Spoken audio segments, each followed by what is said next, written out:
নমস্কার সুপ্রিয় শিক্ষার্থীবৃন্দ, ভালো আছো নিশ্চয়ই। ভালো থেকো, সুস্থ থেকো, সুন্দর থেকো, এই প্রত্যাশা তোমাদের উপর। স্বাগতম তোমাদেরকে আজকের অনলাইন ক্লাসে। তোমরা অবশ্যই লেখাপড়া করবে, আমাদের কষ্টের এই ক্লাসগুলো অবশ্যই দেখবে।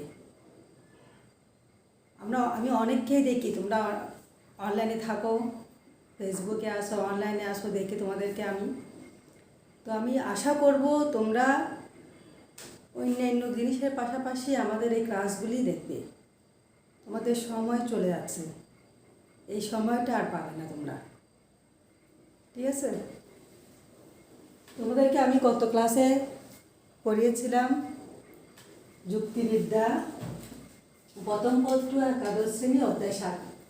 আমরা অধ্যায় 7টা পুরাটা শেষ করার পরে অধ্যায় 8-এ যাব। এখানে আরও 2টো ক্লাস হবে, আরও 3-4টা ক্লাস হবে, তারপরে অধ্যায় 7টা শেষ হয়ে যাবে আমাদের। কেমন? তাহলে আমরা গত ক্লাসে কী পড়েছিলাম? আবেগের আকারগত ভিত্তি এবং বস্তুগত ভিত্তি। আবেগের বৈশিষ্ট্য পড়িয়েছি, আবেগের আকারগত ভিত্তি, আবেগের বস্তুগত ভিত্তি পড়িয়েছি। আবেগের আকারগত ভিত্তিতে কী কী ছিল? প্রকৃতির নিয়মানুবর্তিতার নীতি এবং কার্যকারণ নিয়ম। আকারগত ভিত্তির মধ্যে ছিল প্রকৃতির নিয়মানুবর্তিতার নীতি এবং কার্যকারণ নিয়ম। আজকে আমরা আলোচনা করব আবেগের বস্তুগত ভিত্তি। এখানে কী কী আছে দেখো? নিরীক্ষণ, পরীক্ষণ। আবেগের বস্তুগত ভিত্তির মধ্যে আছে নিরীক্ষণ, পরীক্ষণ। আজকে আমরা আলোচনা করব নিরীক্ষণ। কেমন? পরীক্ষণ পরবর্তী ক্লাসে আলোচনা করব। আজকে আমরা আলোচনা করব নিরীক্ষণ। নিরীক্ষণ কি? মানুষের মনের সম্মুখে যা কিছু প্রত্যক্ষণ হয় তাই নিরীক্ষণ। সোজা ভাষায় নিরীক্ষণ হচ্ছে দেখা। সব দেখাকে নিরীক্ষণ। আমি একটু আগে বললাম না, সোজা ভাষায় আমি যা কিছু দেখি তাই নিরীক্ষণ। আমি যা কিছু দেখি তাই নিরীক্ষণ হলে আমি তো অহরহ অনেক কিছু দেখি, সব কি নিরীক্ষণ? আমি বাসা থেকে বের হয়ে কলেজ যাওয়ার পথে বাসে উঠলাম, বাসের অগণিত মানুষ দেখলাম, রাস্তায় হেঁটে হেঁটে যাচ্ছি, রাস্তায় অগণিত মানুষ দেখলাম। তারপরে বাস থেকে নামলাম, ট্যাক্সি করে কলেজ গেট পর্যন্ত গেলাম। ট্যাক্সির মধ্যেও 4-5 জন মানুষ আমার চারিপাশে ছিল। সবগুলো কি আমার মনের মধ্যে থাকে? তারপরে দেখলে কি আমি চিনবো এদেরকে? চিনব না। কেন চিনব না? সেখানে শুধু আমার দেখাটা ছিল। দেখার সাথে মনের সংযোগ না হলে সেটি নিরীক্ষণ হবে না। তাহলে নিরীক্ষণ কি? নিরীক্ষণ হচ্ছে মনের সাথে দেখার যে সংযোগ। সুপরিকল্পিতভাবে প্রাকৃতিক পরিবেশে আমরা যা কিছু নিরীক্ষণ করি, যা কিছু দেখি, সেটাই হচ্ছে নিরীক্ষণ। কোথায় নিরীক্ষণ করব? প্রাকৃতিক পরিবেশে। নিরীক্ষণ করতে হলে কী প্রয়োজন হবে? চক্ষু, কর্ণ, নাসিকা, জিহ্বা, ত্বক, এই 5টি জিনিসের প্রয়োজন হবে। এই 5টি জিনিস ছাড়া কোনো কিছু নিরীক্ষণ করা সম্ভব নয়। আর কি প্রয়োজন হয়? মানসিক দৃঢ়তা, বুদ্ধিমত্তা এবং শারীরিক সুস্থতা। যদি কোনো মানুষ অসুস্থ হয়, সে মনোযোগ সহকারে কোনো কিছু নিরীক্ষণ করতে পারবে না, তাহলে সেখানে নিরীক্ষণ হবে না। নৈতিকতা, চারিত্রিক দৃঢ়তা। নৈতিকতা না থাকলে, মানুষের মনে যদি জোর না থাকে, তাহলে সে কোনো জিনিস সহজে নিরীক্ষণ করতে পারবে না। নিরীক্ষণ করতে পারবে না মানে দেখতে পারবে না ওঠা নয়, ওই জিনিসের প্রতি তার মনোযোগটা থাকবে না। মনোযোগ যদি না থাকে, সেটা নিরীক্ষণ হবে না। কোনো জিনিসের প্রতি যদি কারো মনোযোগ না থাকে, মন যদি দেখা বিষয়ে যদি মন একাগ্রতা ঘোষণা না করে, সেটা নিরীক্ষণ হবে না। সেটা আমাদের বেশিক্ষণ মনে থাকবে না, সেটা নিরীক্ষণ হবে না। নিরীক্ষণ কোথায় করব আমরা? প্রাকৃতিক পরিবেশে। পাহাড়, পর্বত, নদী, নালা, খাল, বিল, চন্দ্রগ্রহণ, সূর্যগ্রহণ, চন্দ্র সূর্য গ্রহ, নক্ষত্র, সবগুলাকে আমরা প্রতিনিয়ত দেখে যাচ্ছি। ওটাই নিরীক্ষণ। ওই জগতেই নিরীক্ষণ করতে হয় মনোযোগ সহকারে। মনোযোগ সহকারে নিরীক্ষণ করার জন্য প্রয়োজন হয় শারীরিক সুস্থতা, মনের দৃঢ়তা এবং নৈতিকতা। যা আমার সম্মুখে আসে তাই নিরীক্ষণ, যা মনের সম্মুখে আসে তাই নিরীক্ষণ। তো নিরীক্ষণ হতে গেলে কি নিরীক্ষণ কি? মনোযোগ সহকারে প্রাকৃতিক পরিবেশে আমরা যা কিছু দেখি বা নিরীক্ষণ করি তাই হচ্ছে নিরীক্ষণ। ঠিক আছে? নিরীক্ষণের কতগুলি বৈশিষ্ট্য আছে দেখো। নিরীক্ষণ হলো উদ্দেশ্যমূলক প্রত্যক্ষণ। 2, নিরীক্ষণ হলো নির্বাচনমূলক প্রত্যক্ষণ। 3, নিরীক্ষণ হলো সুনিয়ন্ত্রিত প্রত্যক্ষণ। 4, নিরীক্ষণ হলো এক পরিকল্পিত প্রত্যক্ষণ। 5, প্রকৃতি প্রদত্ত ঘটনার প্রত্যক্ষণই হলো নিরীক্ষণ। 6, নিরীক্ষণ হলো প্রকৃতি প্রদত্ত। নিরীক্ষণ হলো প্রকৃতি প্রদত্ত। তাহলে প্রথমে আমরা কি পাচ্ছি? নিরীক্ষণ হলো উদ্দেশ্যমূলক প্রত্যক্ষণ। নিরীক্ষণ হলো উদ্দেশ্যমূলক প্রত্যক্ষণ। মানুষের যখন কোনো কিছু প্রয়োজন হয় তখন সে সেটা পাবার জন্য ব্যাকুল একটা আবেগ শুরু হয়ে যায়, একটু ব্যাকুলতা শুরু হয়ে যায় সেই জিনিসটা পাওয়ার জন্য। সে কোথায় পাবে জিনিসটা, কোন জায়গায় গেলে পাবে, তার মধ্যে একটা কৌতূহল সৃষ্টি হয়। সে তখন ওইটি পাওয়ার জন্য ওই জায়গায় যায়, সেটি পাওয়ার চেষ্টা করে এবং সেটি লাভ করার চেষ্টা করে, লাভ করে। তাহলে সে আমাদের এই জগতে, জগতে হাজার হাজার জিনিস আছে না? আমরা একটি জিনিস পাওয়ার জন্য এত উদ্গ্রীব হয়ে যাই। যেমন আমার একটা কলম দরকার, এই কলমটা আমি কোথায় পাবো? নর্মাল কলম হলে আমি যে কোনো জায়গায় পাই। আমার নর্মাল কলম দরকার নেই, আমরা একটা কালার পেন দরকার।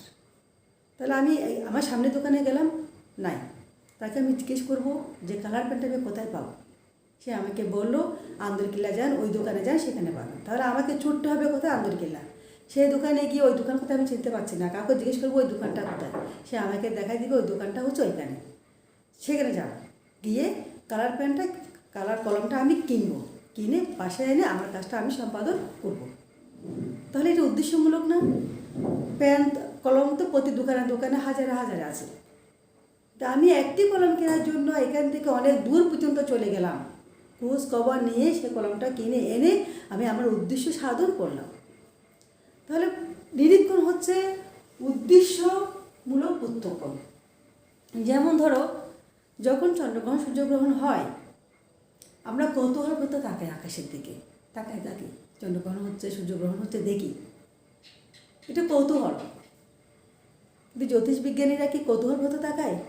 না, তারা তো টেলিস্কোপ নিয়ে সব কিছু যন্ত্রপাতি নিয়ে আকাশের দিকে তাকায় থাকে, সূর্যের গতিবিধি, চন্দ্রের গতিবিধি অবলোকন করতে থাকে প্রতি মুহূর্তে মুহূর্তে। তাহলে এটা তো উদ্দেশ্যমূলক। আমি তাকায় আছি কৌতূহল, আর উনি তাকায় আছেন উদ্দেশ্যমূলক। তাহলে প্রতিটি নিরীক্ষণ বা প্রতিটি প্রত্যক্ষণ উদ্দেশ্যমূলক। শুধু যেই নিরীক্ষণের সাথে বা যে দেখা বিষয়ের সাথে মনঃসংযোগ ঘটে, চাহিদার সংযোগ ঘটে, সেটা হচ্ছে নিরীক্ষণ। তাহলে নিরীক্ষণ হলো কি? উদ্দেশ্যমূলক প্রত্যক্ষণ। ঠিক আছে? নিরীক্ষণ হলো নির্বাচনমূলক প্রত্যক্ষণ। নিরীক্ষণ হলো নির্বাচনমূলক প্রত্যক্ষণ। নির্বাচকমূলন। এই জগতের মধ্যে অহরহ জিনিস, আমাদের চারিপাশে অনেক জিনিসে ভরপুর, ফল ফুল, পাখি, গাছপালা, নদী নালা, খাল বিল, মানুষ, অনেক জিনিস আমাদের ঘরের মধ্যে অনেক জিনিস। কিন্তু সব জিনিস যদি আমরা প্রত্যক্ষণ করতে যাই, প্রত্যক্ষণ করি, তাহলে এটা প্রত্যক্ষণ হবে না। এটি হবে যে এটি আমাদেরকে নির্বাচন করতে হবে। আমি আজকের দিনে আমার কী প্রয়োজন হয়, এই মুহূর্তে আমার কী প্রয়োজন হচ্ছে, আমার কী লাগবে, কোন বইটি লাগবে। একটি লাইব্রেরিতে গেলাম, হাজারে হাজারে বই, আমি কি হাজার হাজার বইগুলো সব আমার ঘরে নিয়ে আসবো? না, আমার ঘরে রাখা তো আমার কোনো কাজে লাগবে না। তাহলে আমার যেটি প্রয়োজন, যে বইটি আমার প্রয়োজন, আমি সেইটি শুধু নির্বাচন করব, সেইটিকে নিয়ে আসব, সেইটিকে আমি নিয়ে পড়ব, আমার কাজে লাগবে। ঠিক তেমনি এই জগতে হাজার হাজার জিনিসের মধ্য থেকে যেটি আমার প্রয়োজন, আমি সেটাকে নির্বাচন করব এবং সেই পথে আমি এগোবো। ধরো কারো ম্যালেরিয়া রোগ হলো, বা কোনো বিজ্ঞানী কেন ম্যালেরিয়া হচ্ছে, কেন ম্যালেরিয়া রোগটা কীভাবে যাবে, তার ওষুধ কীভাবে, তার টিকা ওষুধ কীভাবে আবিষ্কার করবে, তার ওষুধ কীভাবে আবিষ্কার করবে, সেটি নিয়ে গবেষণায় রত। সে কি প্রতিটি রুগীকে দেখবে? যার জ্বর উঠছে তার, যার ডায়রিয়া হচ্ছে তাকে, যার ক্যান্সার তাকে, যার এইডস তাকে, যার টাইফয়েড তাকে না, সে শুধু ম্যালেরিয়ার যার হয়েছে তাকেই দেখবে, তার থেকে খোঁজখবর নেবে, তার রক্ত পরীক্ষা করবে, তারটা শুধু সে গবেষণায় আনবে। যেমন করোনা ভাইরাস, আজ ব্রিটেনের টিকা আবিষ্কার হয়ে গেছে, কংগ্রেচুলেশন ব্রিটেনকে, ওরা টিকা দিয়ে ফেলতেছে। তো তারা কাজ কাকে নিয়ে করছে? শুধু করোনা ভাইরাসটাকে নিয়ে, করোনা রোগীদেরকে নিয়ে। তাহলে একটি নির্বাচনমূলক, সব দিকে ধাবিত হলে কোনো কাজ বা কোনো কার্য সম্পাদন করা সম্ভবপর হবে না। আমি দেখতে পাচ্ছি সব কিছু, কিন্তু আমি সবগুলো আমার জীবনে আনতে চাইলেও আমি আনতে পারবো না, সবগুলো নিয়ে গবেষণা করতে চাইলেও আমি গবেষণা করতে পারবো না, এবং গবেষণা হবেও না, ভুলে ভরা একটি জীবনে পরিণত হয়ে যাবে। তারপর দেখো, নিরীক্ষণ হলো সুনিয়ন্ত্রিত প্রত্যক্ষ। নিরীক্ষণ হলো সুনিয়ন্ত্রিত প্রত্যক্ষ। সুনিয়ন্ত্রিত প্রত্যক্ষ, কোনো কিছু প্রত্যক্ষণ করার জন্য সবার আগে বেশি প্রয়োজন হয় মানুষের মনের জোর, শারীরিক সুস্থতা। যদি আমি সুস্থ না হই, সুস্থ না থাকি, তাহলে আমার মনের জোর আসবে না। মাথা কামড়াচ্ছে, আমার পড়তে ভালো লাগবে না, জ্বর উঠছে, আমার চোখ খুলে কারো দিকে তাকাতে ইচ্ছে হবে না, আমার চরিত্রের মধ্যে কোনো নৈতিকতা নাই, আমার দ্বারা কোনো কিছু ভালোভাবে প্রত্যক্ষণ করা সম্ভবপর হবে না। আমি সব জায়গায় শুধু নেগেটিভ জিনিসকেই দেখব, আমি পজিটিভ ভালো কোনো জিনিস দেখব না। সেই জন্য সবার আগে এটা প্রয়োজন হয়, সেটা হচ্ছে সুনিয়ন্ত্রিত প্রত্যক্ষ। নিজের যে জায়গাটা আমি নিয়ন্ত্রণ করবো, যে জিনিসটা আমি প্রত্যক্ষণ করবো, সেটি আমার অনুকূলে আছে কি না, আমি সেটা প্রত্যক্ষণ করতে পারছি কি না, আমার সেই মনোবল আছে কি না, আমার সেই নৈতিক দৃঢ়তা, চারিত্রিক দৃঢ়তা আছে কি না, আমি সুস্থ কি না। সব কিছু এক জায়গায় সমাবেত হলেই মানুষ কোনো একটা জিনিস পরীক্ষা করতে পারে, কোনো একটা জিনিস দেখতে পারে, তাকে নিয়ে গবেষণা করতে পারে, প্রাকৃতিক পরিবেশ থেকে তাকে খুঁজে নিজের জীবনে নিয়ে আসতে পারে। নিরীক্ষণ হলো এক পরিকল্পিত প্রত্যক্ষ। নিরীক্ষণ হলো এক পরিকল্পিত প্রত্যক্ষ। পরিকল্পিত প্রত্যক্ষণ কি? যেমন আমরা একটু আগে বললাম না, জ্যোতিষ বিজ্ঞানীরা যখন আকাশের দিকে তাকায়, তখন তারা সব গ্রহ নক্ষত্রের গতিবিধিগুলি দেখে, কোনটা কোনখান থেকে কোনখানে গেল, কী হলো না হলো, তাদের গতিবিধি কী, তাদের অবস্থান কী, উল্কা কেন আকাশ থেকে পড়লো, অনেক কিছু তারা পর্যবেক্ষণ করে। আমরা কি করি, যখন উল্কা আকাশ থেকে পড়ে 7টি ফুলের নাম বলি, আমার ফুল বাগানে এসে উল্কাটা পড়ুক, আমি তাকে কালকে সকালবেলা দেখব। তাহলে আমার প্রত্যক্ষ না আর একজন জ্যোতিষ বিজ্ঞানীর প্রত্যক্ষণ এক হলো। যখন আমরা বোটানিক্যাল গার্ডেনে যাই, গাছের সৌন্দর্য দেখি, ফুলের সৌন্দর্য দেখি। একজন বিজ্ঞানী যখন যায়, সে তখন গাছকে নিয়ে গবেষণা করে, ফুলকে নিয়ে গবেষণা করে। তাহলে আমার দেখা আর একজন বিজ্ঞানীর দেখা কি এক হলো না? তারটা কি? তারটা হচ্ছে প্রকৃতি প্রদত্ত ঘটনা প্রত্যক্ষ হচ্ছে নিরীক্ষণ, তারটা হচ্ছে পরিকল্পিত। তার জিনিসটা হচ্ছে নিরীক্ষণ পরিকল্পিত, তার প্রত্যক্ষণটা, তার দেখাটা, তার নিরীক্ষণটা হচ্ছে পরিকল্পিত, আর আমারটা হচ্ছে কৌতূহলবশত। আমরা যে অনলাইন ক্লাসগুলো দিচ্ছি তোমাদেরকে, আমাদের লজিক বইয়ের মধ্যে অনেক পড়া আছে না? বইটা তো অনেক বড়, আমরা কি সব পড়াচ্ছি না? তোমাদের পরীক্ষায় যে সমস্ত প্রশ্নগুলো আসবে, তোমাদের জন্য যে সমস্ত প্রশ্নগুলো অত্যন্ত গুরুত্বপূর্ণ, আমরা সেই বিষয়গুলো বাছাই করে নিয়েছি আগে, তারপর একটা একটা করে ক্লাস দিয়ে যাচ্ছি। শ্রেণীকক্ষে পড়ালো তাই করতাম, শুধু শুধু একটা বই পড়াবো, তোমাদের কিছু মনে থাকবে না, তোমরা কিছু লিখতে পারবে না, সেটার কোনো সার্থকতা নেই। সেই জন্য আমরা কী করি, বাছাই করে ফেলি, কোন কোন জিনিসগুলি সৃজনশীল আসবে, কোন কোন বিষয়গুলি এমসিকিউতে আসবে, আমরা বাছাই করে ফেলি, তারপরে তোমাদেরকে পড়াই। তাহলে এটি কী হলো? এটি তো দেখা যাচ্ছে যে একটি পরিকল্পিত, আমরা যে পড়াচ্ছি সেটাও তো একটা পরিকল্পিত প্রত্যক্ষ। আমরাও তো হজবর সব পড়া যাচ্ছি না। তাহলে মানুষের জীবনটাও একটি পরিকল্পিত জীবন। যদি পরিকল্পনাহীন জীবন হয় সেটি নোঙরবিহীন নৌকার মতো হয়ে যাবে, এলোমেলো, শুধু এদিক ওদিক ডুলবে, কোনো দিকে সে দাঁড়াতে পারবে না, দুদুল্যমান একটি জীবনে পরিণত হয়ে যাবে। সেই জন্য সবার আগে প্রয়োজন চারিত্রিক ধীরতা, চারিত্রিক নৈতিকতা। চারিত্রিক নৈতিকতা না থাকলে মানুষ দাঁড়াতে পারে না। টাকা থাকলেই মানুষ হয় না। প্রয়োজন নৈতিকতার, প্রয়োজন মনের সৌন্দর্যের। তারপরে আসবো আমরা প্রকৃতি প্রদত্ত ঘটনার প্রত্যক্ষণে হলো নিরীক্ষণ। প্রকৃতি প্রদত্ত ঘটনার প্রত্যক্ষণে হলো নিরীক্ষণ। প্রকৃতি কোনটা? প্রকৃতি নিয়মানুবর্তিত নীতি আমরা পড়িয়েছি। প্রকৃতি কি? আকাশ, বাতাস, জল, মাটি, সমুদ্র, পাহাড়, পর্বত, সব কিছু নিয়েই প্রকৃতি। এই প্রকৃতিতে যখন যা কিছু ঘটবে আমরা শুধু তাই প্রত্যক্ষণ করতে পারি, তাই দেখতে পারি, তাই নিরীক্ষণ করতে পারি। আমরা ইচ্ছা মতো ঘটাই, উনি কিছু করতে পারি না। আমি এখন ইচ্ছে করবো যে ভূমিকম্প হবে না, জলোচ্ছ্বাস হবে না, আমি ঘটাই ফেলবো জলোচ্ছ্বাস, পারবো না। চন্দ্রগ্রহণ আজকে হতে হবে না। সূর্যগ্রহণ কালকে হতে হবে, আমার কালকেই প্রয়োজন, আমি কালকে নিরীক্ষণ করবো সূর্যগ্রহণকে, হবে না। আমার কথা মতো কোনো কিছু হবে না। প্রকৃতিতে যখন যা ঘটে তখনই সেটা নিরীক্ষণ করতে হয়, তখনই সেটা দেখতে হয়। তার আগ মুহূর্ত পর্যন্ত আমাদের পক্ষে, কোনো মানুষের পক্ষে কোনো কিছু ঘটিয়ে এটা দেখা সম্ভবপর নয়। তাই প্রতিটি নিরীক্ষণ বা প্রত্যক্ষণ হচ্ছে প্রকৃতি প্রদত্ত।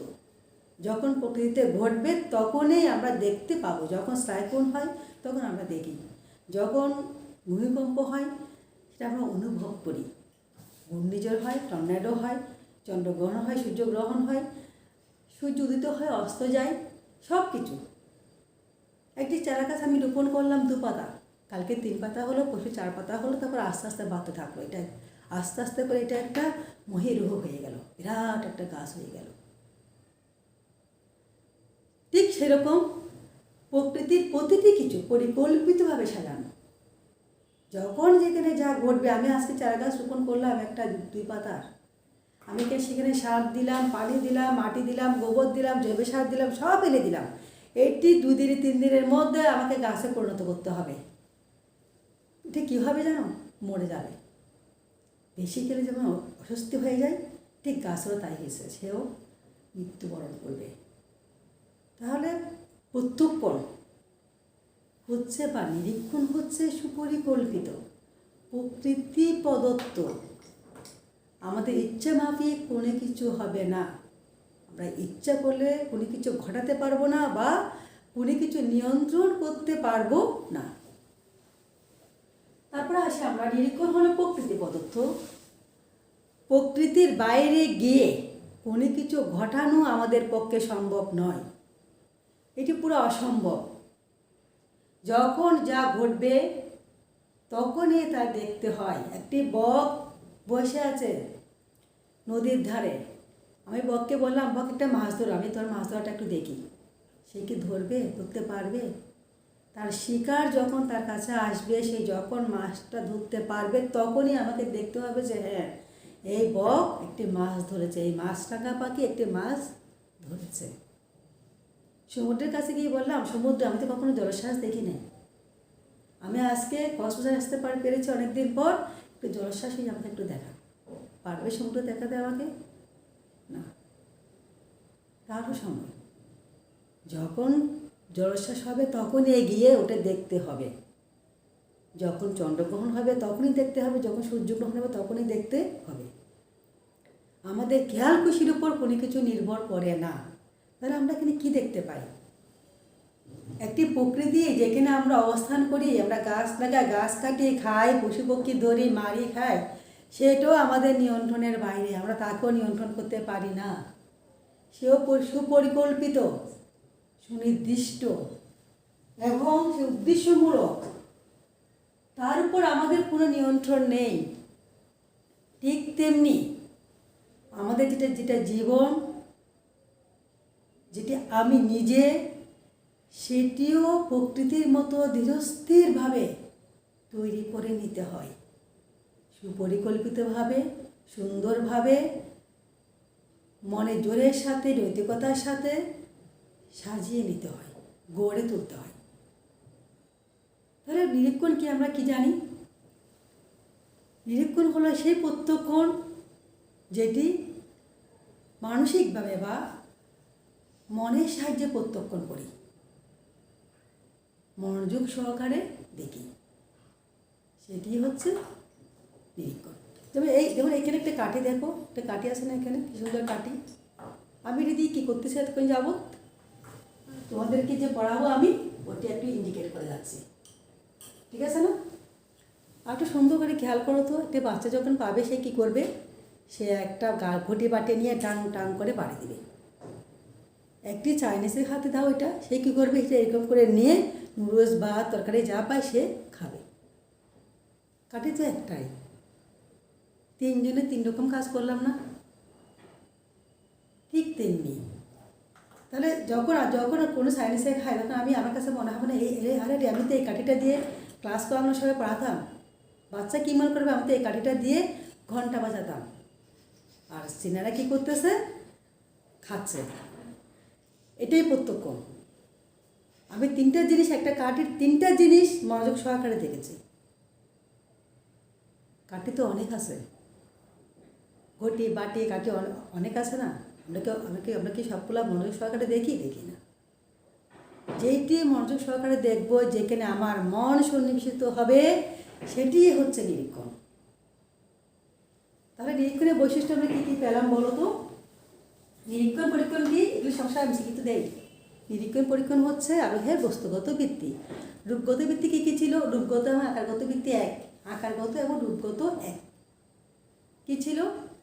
প্রকৃতির নির্মাণগত নীতি এবং কার্যকারক নিয়ম। আর বস্তুগত ভিত্তি হচ্ছে নিরীক্ষণ এবং পরীক্ষণ। কেমন? বৈশিষ্ট্য কয়টি? 6টি। কী কী? নিরীক্ষণ হলো উদ্দেশ্যমূলক প্রত্যক্ষণ। 2, নিরীক্ষণ হলো নির্বাচনমূলক প্রত্যক্ষণ। 3, নিরীক্ষণ হলো সুনিয়ন্ত্রিত প্রত্যক্ষণ। 4, নিরীক্ষণ হলো এক পরিকল্পিত প্রত্যক্ষণ। 5, প্রকৃতি প্রদত্ত ঘটনার প্রত্যক্ষণই হলো নিরীক্ষণ। 6, নিরীক্ষণ হলো প্রকৃতি প্রদত্ত। সৃজনশীল প্রশ্নের মধ্যে গ এবং ঘতে দিবে নিরীক্ষণের বৈশিষ্ট্যগুলো লিখো। তো লেখার সময় যেমন লিখলে না, নিরীক্ষণ হলো উদ্দেশ্যমূলক প্রত্যক্ষণ, এটা একটু উদাহরণ দেবা। কি উদাহরণ দেবা? আমরা যখন চন্দ্রগ্রহণ সূর্যগ্রহণ অবলোকন করি, তখন আমরা খালি চোখে দেখি, কৌতূহলবশত দেখি। যখন বিজ্ঞানীরা চন্দ্রগ্রহণ সূর্যগ্রহণ অবলোকন করেন বা দেখেন, তখন ওরা উদ্দেশ্যমূলকভাবে দেখেন। ওরা সব গতিবিধি উদ্দেশ্যমূলকভাবে প্রত্যক্ষণ করেন। এরকম একটা উদাহরণ দিবা। কেমন? 2 নম্বর লিখলা, নিরীক্ষণ হলো নির্বাচনমূলক প্রত্যক্ষণ। এই জগতের অনেক, এই লাইনটাতে লিখে যেমন এই জগতের অনেক বিষয়ের মধ্যে থেকে যেই জিনিসটি আমার প্রয়োজন, আমরা শুধু তাকেই নির্বাচন করি এবং তাকেই মনোযোগ সহকারে প্রত্যক্ষণ করি। এভাবে লিখে দিবা। কেমন? তারপরে আসলো নিরীক্ষণ হলো সুনিয়ন্ত্রিত প্রত্যক্ষণ। নিরীক্ষণ হলো সুনিয়ন্ত্রিত প্রত্যক্ষণ। সুনিয়ন্ত্রিত বিশৃঙ্খল ঘটনার মধ্যে নিরীক্ষণ করা যায় না। নিরীক্ষণ করতে হলে পারিপার্শ্বিক অবস্থা নিয়ন্ত্রিত থাকতে হয় এবং মানসিক সুস্থতা থাকতে হয়, শারীরিক সুস্থতা থাকতে হয়। মানসিক জোর না থাকলে বা নৈতিকতা না থাকলে মানুষ কোনো কিছু প্রত্যক্ষণ করতে পারে না। এভাবে একটা সুন্দর করে লিখে দেবা। এই জিনিসটা লিখে সামান্য সুন্দর করে লিখে দেবা। 2, 3, 4 লিখতে হয়ে যাবে।